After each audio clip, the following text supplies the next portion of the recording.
Today we're going to visit a store in Pittsburgh that has everything you need for your home and garden except the kitchen sink. Then we are going to head into the kitchen to find out how to preserve those summer peaches so that you can enjoy them throughout the year. After that, we're heading over to North Carolina State University to learn more about air fryers and how they work. All of this is coming up next on Growing Chatham.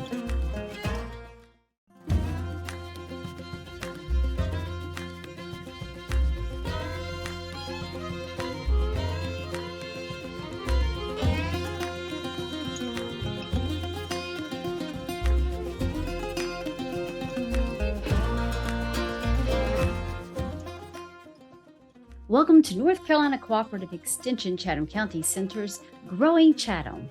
I'm Tiffany Hancock. The stories that are highlighted today can be found in our Growing Chatham monthly newsletter and podcast. You can find those by visiting go.ncsu.edu/Growing Chatham 822. If you are new to Pittsburgh or have lived here for a lifetime, if you have not visited Country Farm and Home, then you are missing out. When you walk through the doors at Country Farm and Home, you feel like you're stepping back in time. The hardwood floors, they creak with every step you take. It's like listening to nostalgic music every time you walk across the floor. Even though the building has had a few names since it originally opened in 1953, it has always served one purpose: to serve homeowners and farmers with the products that they need to grow their crops and feed their animals. You can find Country Farm and Home on the Visit North Carolina Farms app. Owner Melinda Fitzgerald is going to tell us more about Country Farm and Home. Hi, I'm Melinda. I'm with Country Farm and Home in Pittsburgh. This is a property that started as a farm supply with Central Carolina Farmers Exchange in the early 50s. It became FCX and then Southern States in the 80s. And my father bought this from Southern States in 1993. I bought it from my dad in 2014. We are a traditional feed and seed store. We have over 5,000 SKUs here, which means we have just about everything except the kitchen sink. In addition to feed and seed supplies, we carry everything from driveway pipe to hay, a lot of different kinds of hay, both local and from up north, bulk mulch, compost, and topsoil, bulk organic herbicides and fertilizers, bulk molasses. A few years ago, we started bringing in bee supplies. We assemble frames and boxes here. We source all of our bee supplies from Bees Needs in Sophia. We have a full bee room with all kinds of bee supplies, as well as we source bees once a year. You can purchase packages and nukes through us. We have a pretty neat plant selection of things you wouldn't find just in any place. Hillary here sources all of our plants from local growers. Herbs, flowers, lots of vegetable plants. One thing that we do that's unique is we keep a spreadsheet updated every week online with our plant selection, so you can go on there and see what new arrivals came and what we have in stock. We do fruit trees a couple times a year. We have an email newsletter that you can subscribe to from our website, and that will tell you about our updated plant list and also all of our seasonal orders. You can find all that information on our website, as well as information about our other products at countryfarmandhomesupply.com. We are 2 blocks east of the courthouse and 1 block south of the courthouse off of Small Street. Thank you. You can find Country Farm and Home at 203 South Small Street in Pittsburgh. Download the Visit North Carolina Farms app from your app store or from Google Play and start exploring North Carolina. For more details, you can head over to their website at visitncfarmstoday.com. Did you ever pick that perfect peach that you just wish would last forever? Today, Family and Consumer Sciences agent Marcus McFarland from the Union County Center is going to share with us how to preserve one of summer's sweetest treats. As many North Carolinians know, this time of the season in the warm summer weather, there's going to be a lot of produce coming in. And one of our most delicious and fruity products that we have are our North Carolina peaches. And today we're going to be cooking a recipe that may be a little bit different than your average peach cobbler or making peach jam. We're actually going to make pickled peaches. And it's a super delicious, tangy, and different take on how we can make our peaches. I'm going to talk to you guys a little bit about some of the ingredients we're going to be using today. And that will include fresh peaches. You'll need about 8 pounds of peaches for this recipe. We're going to need cinnamon sticks, about 4, ginger, 2 tablespoons of ginger, 2 tablespoons of cloves, 1/2 teaspoon of citric acid, about 6 3/4 cup of sugar, and of course we're going to need some vinegar for the preserving and pickling of our peaches. Some of the equipment that we'll be using today, which is very important in our canning process, are of course our jars with separated lids and rings. We're going to need a funnel to pour in our syrup that we're using for our pickling.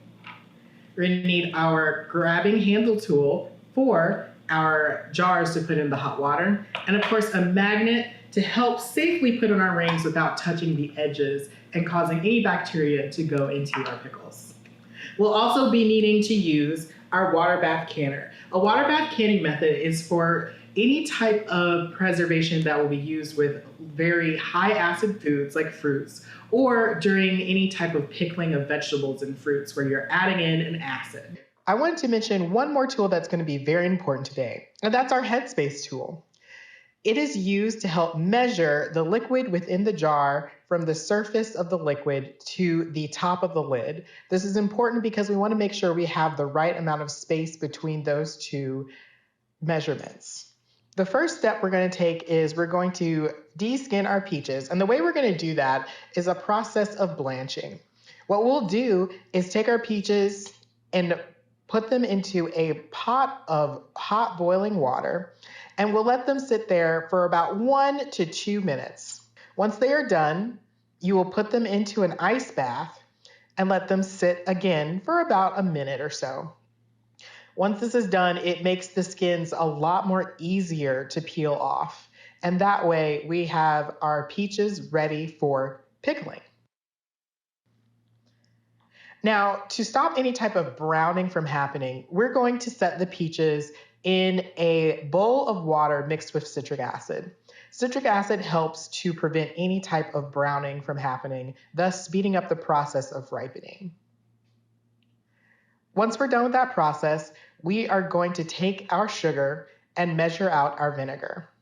And we're going to add it into a pot so it can boil down into a vinegar syrup.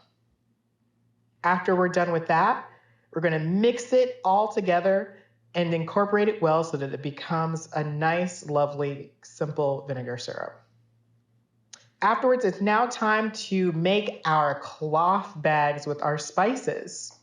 So we'll start off with our ginger, and the best way to remove the skin from the ginger is to take a spoon and scrape off the surface of the skin from the ginger. This makes peeling and grating the ginger way easier and free from any type of skin we need. We're going to add the ginger, the cinnamon, and the cloves and wrap it in the cheesecloth tightly. Once that's done, we can add in our cheesecloth to our pot of vinegar simple syrup.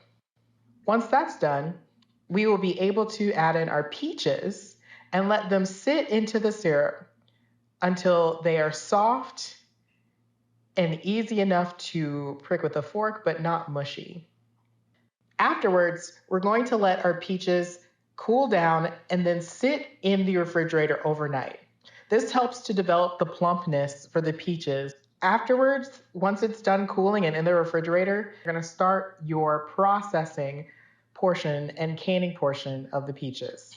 You're going to take your peaches carefully with a ladle and pour them into your designated clean jar. Make sure these jars are sterilized and have the lids cleaned as well. You'll also use your funnel to help pour in the rest of the simple syrup that we have made. After that, use your headspace tool to make sure you have enough space between the liquid and the top of the jar where the lid will be. It should be at 1/2 inch headspace. So that means you'll read on the steps where it says 1/2 and place that 1/2 step on the top of the jar lid rim. Once that's done, make sure to clean off any type of residue that may be on the jar and even on the lid, just so it is nice and clean and ready to go. After you've carefully poured in the exact amount you need and have the right amount of headspace, use your magnet tool to put on your jar lid and then safely have the jar lid placed securely with your jar ring. We want to make sure that we have the jar ring on to fingertip tightness. That means you're going to take your fingers and tighten it to that strength. Afterwards, take your jar holder and place your jar into the boiling hot water bath that you had when you were sterilizing your jars. You're going to process this for 20 minutes. Once it is done processing for 20 minutes, carefully take out your jar and place it on a dry cloth to cool down. Once time has passed and it's able to cool down, you've got your jars completely sealed. And you'll notice when the jar at the top is concave, which means it's going to be pushed inwards. And there you have it. Delicious peach pickles that you can enjoy now or even later. Now we are heading over to North Carolina State University, where Catherine Hill, Nutrition Programs Manager from the Department of Agricultural and Human Sciences, is going to explain to us how air fryers work and how to get your foods cooked with a crunch. Hi, welcome to Homegrown in the Kitchen. By now, you've probably heard about the air fryer craze and maybe thinking of getting one or already have one and not sure how to use it. Well, today we're going to talk about all things air fryers. Air fryers essentially work by circulating hot air around a basket.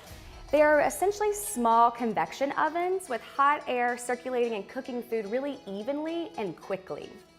There are two typical versions of air fryers. A basket version like this, which really has one function, just to air fry. The other version is a multi-function air fryer. These essentially look like toaster ovens and they come with lots of different functions, and one of them is to air fry. That is a bit more of an expensive option, but either one will certainly get the job done.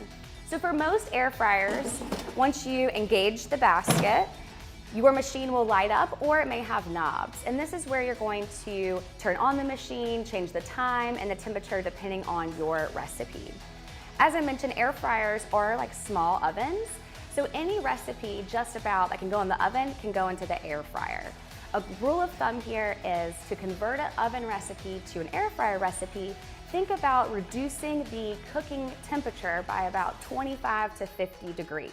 That's because this machine is smaller than your large oven. You don't need to have the temperature as high. And then you also want to think about the cooking time. Again, a smaller machine, the air is touching the food much faster. It doesn't have to cook as long. So again, about 50 to 20% less time. Just like other cooking methods, we want to make sure our food is cooked properly. So be sure to still test temperatures of your proteins or your meats that come out of your air fryer. A few tips and tricks when using your air fryer. A big one is preheating. We wouldn't stick food in our oven when it's cold, right? We preheat an oven, we want to preheat our air fryer. And the way that you do that is just set your air fryer to the temperature you need it at and leave it for about 3 to 5 minutes. Some air fryers do have a preheat setting that will automatically do that for you, so just check your own machine for that. Another tip is that any vessel that you could put into the oven, you can also put into your air fryer. So if it's oven safe, it's also air fryer safe. So some items that you might have around your house, things like ceramic or porcelain dishes that can go into the oven, these can also go into the air fryer. These are great for maybe more messy dishes or reheating items that have a lot of liquid to them. You can put them in these dishes and put them in the air fryer. Other options would be aluminum foil if you wanted to lay that into your basket or line it. That will impede some of the airflow around your air fryer and your basket, but it is a mess-free type of cooking method. And then also some air fryers come with attachments. Another great use for your air fryer is frozen foods. So think about foods that have oven directions on the packages or things that you might take from your freezer and put into the oven. Those items work really well for your air fryer, whether that's chicken nuggets or a vegetable patty. Those things work really well in the air fryer to form a nice crust and texture.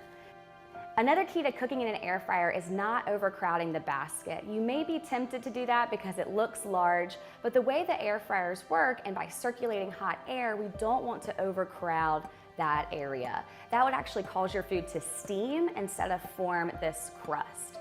So cook in batches, take your time, learn your machine, and you'll have success with an air fryer. We are excited about an upcoming event here in Chatham County, the Community Resource Hub on Saturday, August 6th at the Golston Public Library. This is a Chatham County Council on Aging and Chatham Health Alliance event that is open to the public. So come on out for free food, demonstrations from North Carolina Cooperative Extension, and schedule your COVID-19 vaccination appointments. We are going to wrap it up here. Thank you for joining me today. Don't forget to check out this month's Growing Chatham, where you can find the latest happenings here at the Chatham County Center. You can read the newsletter by visiting go.ncsu.edu/Growing Chatham 822. I'll be back in September with more Extension news and highlights. I'm Tiffany Hancock for North Carolina Cooperative Extension, Chatham County Center, and you've been watching Growing Chatham. I'll see you again in September. Have a great August. Bye.